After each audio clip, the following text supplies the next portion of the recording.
नमस्कार, आप देख रहे हैं फ्रंटलाइन 24। मैं हूं आपके साथ साहिबा सिंह।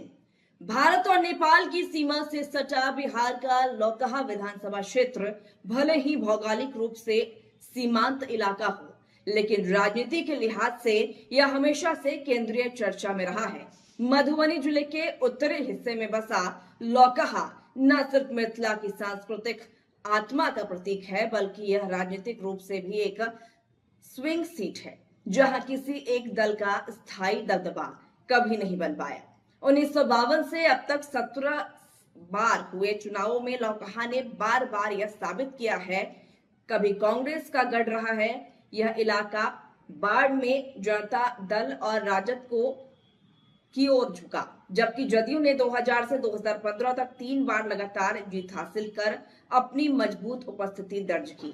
लेकिन 2020 में यह किला ढह गया और राजद के भरत भूषण मंडल ने जदयू के लक्ष्मेश्वर राय को हराकर सीट छीन ली। हालांकि लक्ष्मेश्वर राय अब पाला बदल चुके हैं।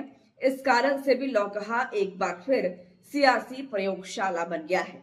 मुख्यमंत्री नीतीश कुमार की नजर इस सीट पर विशेष रूप से है। जदयू लीग से हटकर उम्मीदवार उतारने की रणनीति पर काम कर रही है, ताकि यादव और तेली समुदाय के वोट बैंक में सेंध लगाई जा सके। तेली जाति के मतों का झुकाव पिछले 2 चुनावों में निर्णायक साबित हुआ था और इस बार यह समुदाय अपनी सामूहिक राजनीतिक ताकत दिखाने के मूड में है। 2025 के चुनावी समर में मुकाबला त्रिकोणीय है। एनडीए और महागठबंधन की सीधी लड़ाई में जनसुराज भी मैदान में है। चुनावी मैदान में जनसुराज से रेणु देवी और एनडीए के उम्मीदवार के रूप में पूर्व विधायक सतीश कुमार शाह दावेदार हैं। वहीं महागठबंधन से अभी तक साफ नहीं हो सका है। लौकहा का सामाजिक समीकरण बेहद जटिल है। यहाँ यादव, मुस्लिम, ब्राह्मण, पासवान और रविदास समुदाय की बड़ी आबादी है। 5.85 लाख की अनुमानित जनसंख्या में लगभग 3.5 लाख मतदाता हैं। इस बार जनसुराज जैसे नए राजनीतिक प्रयोग भी मैदान में हैं, जिनकी मौजूदगी पारंपरिक गठबंधनों की नींद हराम कर सकती है।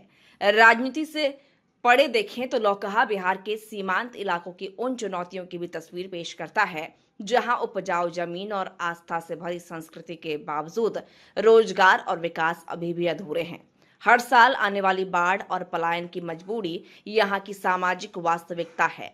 भूतही बला नदी छठ जैसे पर्वों पर भले आस्था का केंद्र बन जाती हो, मगर यही नदी हर बरस तबाही का कारण भी बनती है।